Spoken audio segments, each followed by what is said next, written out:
Good afternoon, everybody, and welcome today to the CuroChat Patient Education Series. We have with us Dr. Sanjay, who is an eminent urologist. Good afternoon, sir. Good afternoon, Dr. Murali. Good afternoon, everybody. Today, our topic of discussion would be male sexual dysfunction, which is one of the common problem. बात उस दिनों का नहीं हो रहा है is what most of the patients complain. And as a physicians, we explain them few things. So let us learn today from the expert, Dr. Sanjay. So my first question is, Dr. Sanjay, how frequent this is among the Indian population?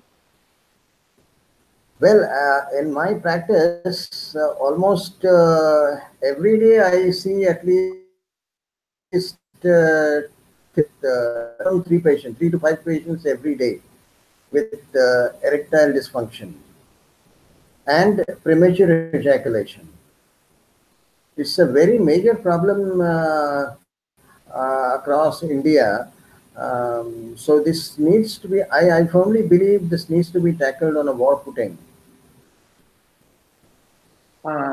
So generally they say diabetes is a predisposing factor. So in your experience, are the psychological causes are more often responsible, or blood vessel getting atherosclerosis, that is getting narrowed down? Is it more often a cause? So what are the common 4 or 5 medical conditions which are the underlying causes, doctor, in your experience? Underline the male sexual dysfunction, there are 3 major types. One is erectile dysfunction, second is premature ejaculation, and third, delayed ejaculation or and the fourth entity, which is loss of libido. Types of male sexual dysfunction. So now coming to erectile dysfunction, the major causes are psychogenic, which is stress induced, then use certain drugs, for example, antihypertensives. Then third is diabetes mellitus. Diabetes per se does not cause erectile dysfunction. It's basically, it narrows the blood vessels, thereby limiting the blood flow to the corpora cavernosa. Causes the erectile dysfunction. So the patient is unable to get an erection, or if he gets an erection, he is unable to sustain an erection. So, but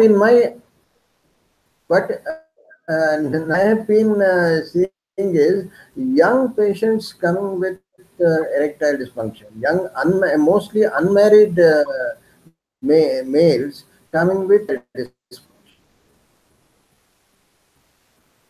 So, is there any way that,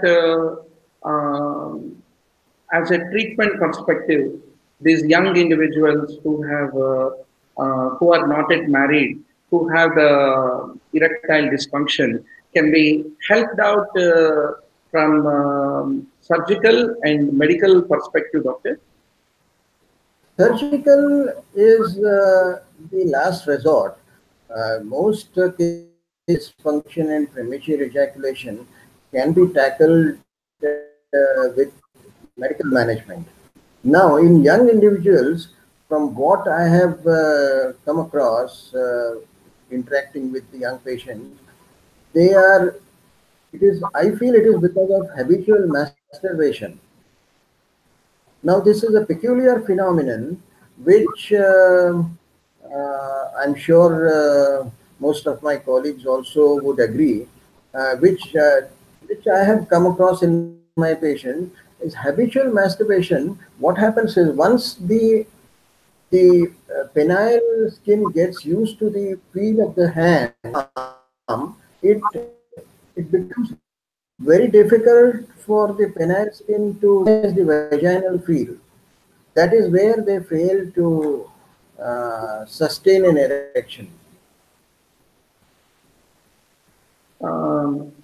But with the delayed age of marriage in the modern times, Yes, with a taboo on the premarital sex. So, do you yes. think that there is a way out that you like to tell the young man to handle the ejaculatory dysfunction? What is your advice to them? Yes, the way out is first is early marriage.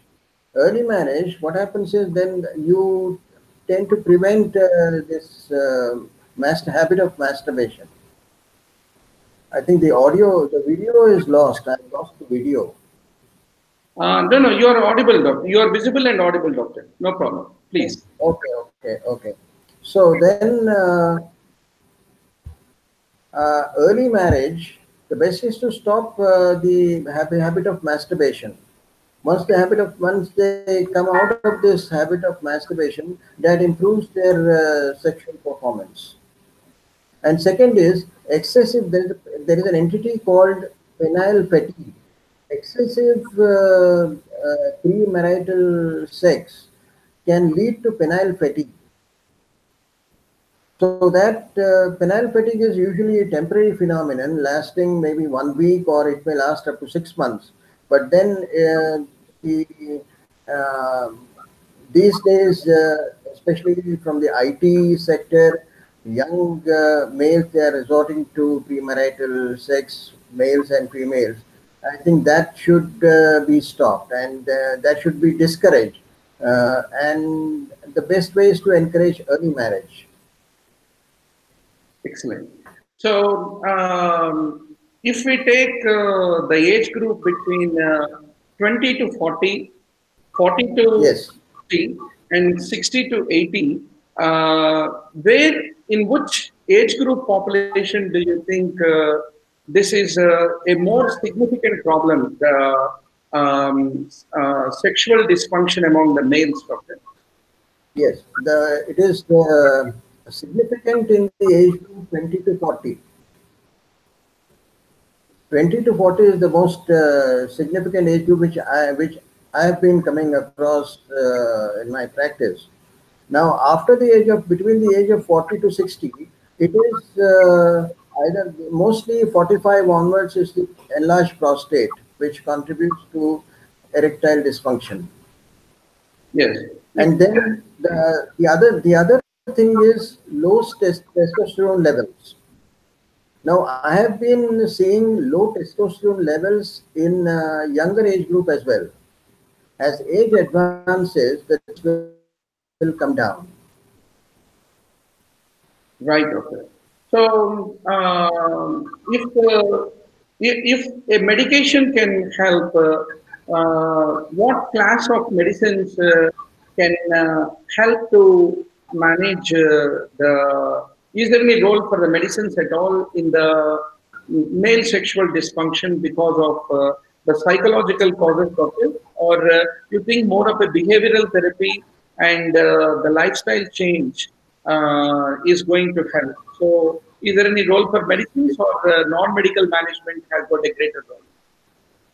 Yeah, there are medical drugs to control or to um, improve the erectile dysfunction and premature ejaculation. The medical management, it's the counseling and change of lifestyle and behavioral therapy which works a lot.